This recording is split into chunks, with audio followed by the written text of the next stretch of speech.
Hey, I'm back.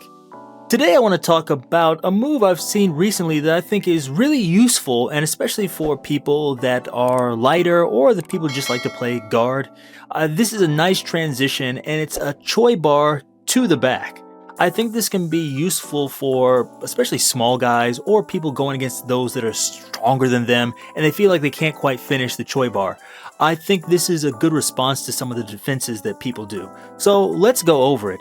This actually occurred twice at the Craig Jones Invitational.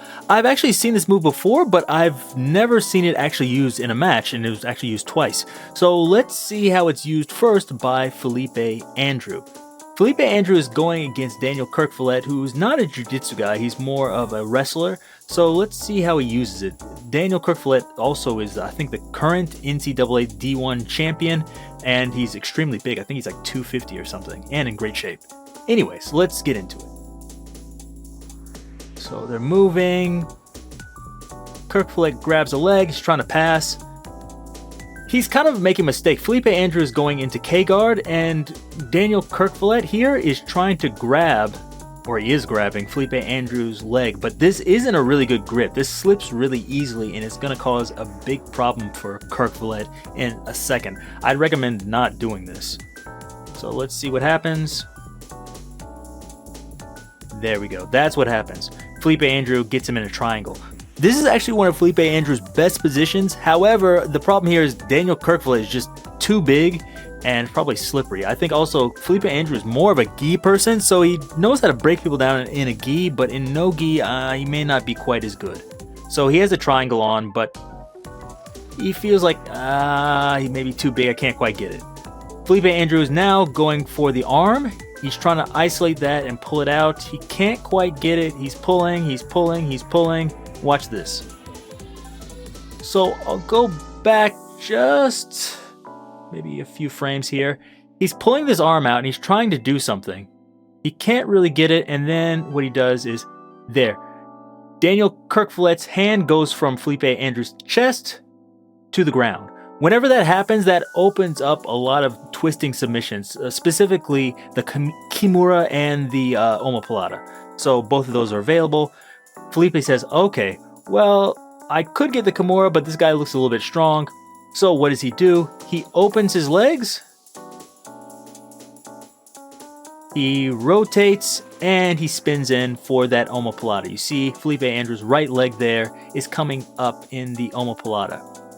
I think he thinks, okay, this is good at first, and he might be thinking about an omoplata, especially because he's a gi guy, but this may not be such a good move in no gi because, one, Daniel Kirkfollett's huge, so if he postures up, he'll probably be able to actually posture up out of this, even with Felipe Andrew there, but also he's sweaty, so the arm will probably just slip out. He can't get it, and watch what he does. You see the space is open, and you see Felipe Andrew changes his grip. I think he's using a Kimura grip here, which isn't my favorite, but it does work. But you also see there's tons of space right here. The omoplata is not going to work, but watch what he does with his left leg. He goes, and now he has the armbar. This is normally great, but look at Daniel Kirkfollett's weight. His weight is all on this side. He has his butt on the ground. He's not on his knees, which means that this side of his body is going to be really heavy, and that's going to cause it to be very difficult for Felipe Andrew to get that arm out and finish the Choi bar. Now, you could try to roll him over, but with this foot tucked under here, he's going to have a hard time rolling him over. So what should you do? And that is go to the back. So you look already here. Felipe Andrew is in a good position because he has his head on the ground. You might be thinking, like, why would you want your head on the ground? You need this as a tripod, and that way Felipe Andrew will be able to swing his right leg out and move to the back, which he's going to do here. And there's the back take. That was different! Great, right? Let's go back one time. So start from the omoplata again. I'll just show that a little bit more slowly. Try about half speed or so, just so we can see this clearly. He has the omoplata. He goes and Felipe Andrews sticks his left leg in for the Choi bar. He gets his right leg out, swings it all the way over Kerkvliet's head, and now he has the back take. That's secure, and he would have got his points if there were points in CGI, but here this probably won him the round, definitely. So I think this is a really good way to deal with people who are really heavy on top, bigger than you, etc., and you can't really get anything going. Oftentimes, you know, even with somebody smaller than you or the same size, going for that Choi bar is difficult when they start leaning to that side. But by doing this, you can take their back and maybe win the match like this. Let's look at one more example of this. Here's the second match we're going to look at. This is between Levi Jones-Leery and Lucas Hulk Barbosa. Hulk is much bigger than Levi. Well, not much bigger, but he usually fights at 88 kilograms where Levi's at 77. So let's watch it through and see what happens here. So Hulk goes down, he pushes into Levi's guard, tries to walk around. And if we look here, he's almost past his guard, but Levi's doing a good job with this frame here. So Hulk can't get in, and he's kind of protecting that area, and he's underhooking here with his left arm. Go forward a little bit more. Here they're just pressing. Hulk's going in more.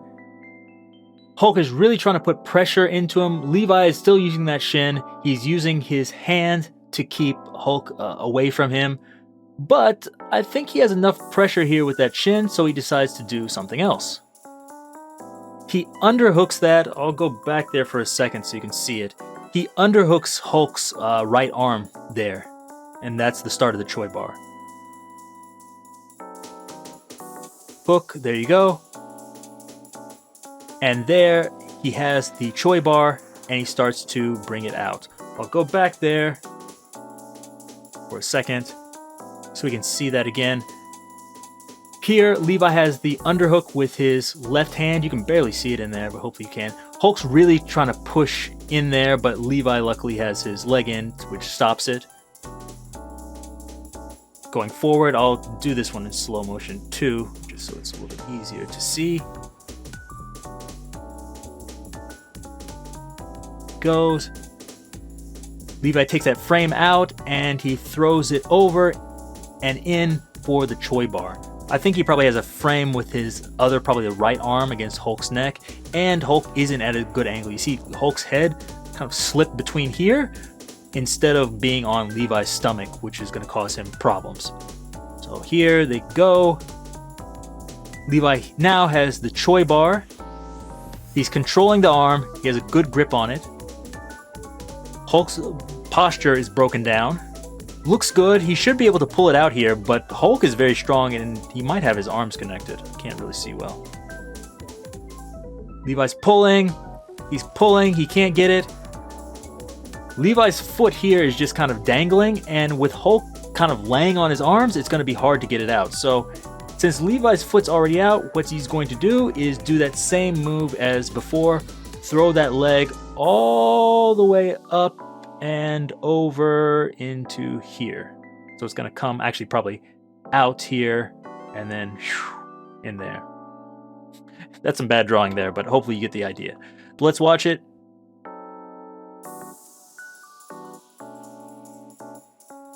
Up, he's still trying. Okay, so I think one of the reasons he's doing it, Hulk is trying to like hide his leg. You see how Hulk changed his hip, so now this leg, his left leg is forward, and Hulk's right leg here is back. Normally, you'd want to take this leg, grab it, and throw it over your head, or like pull it over your head for Levi, and that'll put you into a normal belly-up armbar situation. Hulk moves this leg back, so you can't do it. It's too far. Like, you can see Levi's hand is reaching for it, but he just has his fingertips on his legs, and that's not going to do anything. So he's like, okay, what can I do here? I can't get this armbar. I can't flip him over. He seems too strong to break this grip. He's probably ridiculously strong. His name's Hulk. And he has his hands put together. I can't extend it there. I can't flip him over. What should I do?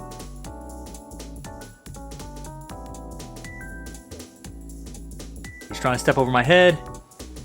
And there.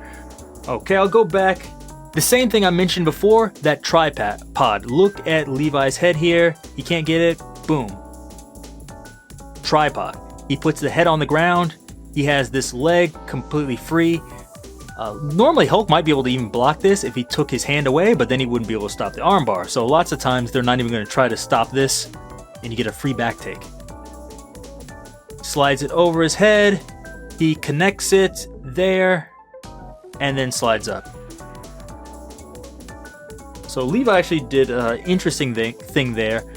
It's always great if you can move your whole body over into the back position initially, but if you can't, look what Levi does. He sticks his bottom leg under Hulk's arm, and he reaches with this leg to try to connect them together.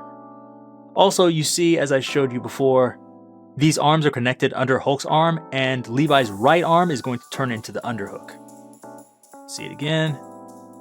Boom. Connects his feet together, and then all he has to do is just pull himself up. Actually, I was wrong. Levi doesn't have his right arm and in the underhook, which is honestly a problem. Maybe I shouldn't be critiquing Levi Jones-Leery on back takes, but I think this right arm is probably slowing him down and causing him to be further away from the back than he wanted to be. So if Hulk really tried to stand up here, Levi might get shaken off, but that doesn't happen here. He just posts off that on the ground, he pulls himself up, and there he goes. He has the back.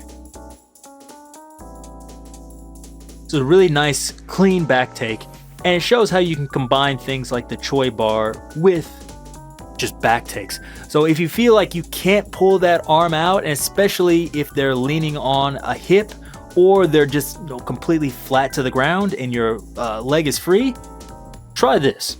It's not as good as hitting the Choi bar because that's going to end the match, but I think it's the next best thing. Taking the back is always good, and especially if you're smaller than someone or not as strong, this might actually be better because it's going to be hard for you to finish that Choi bar, but getting to the back will open up the rear naked choke, or if you're in gi, like a gi choke, and that's always going to be easier for a smaller person to finish than an armbar. So hopefully you enjoyed this. If you did, give me a thumbs up. Leave me any questions or comments about this down below, and be sure to check out my other videos. Till next time, see you.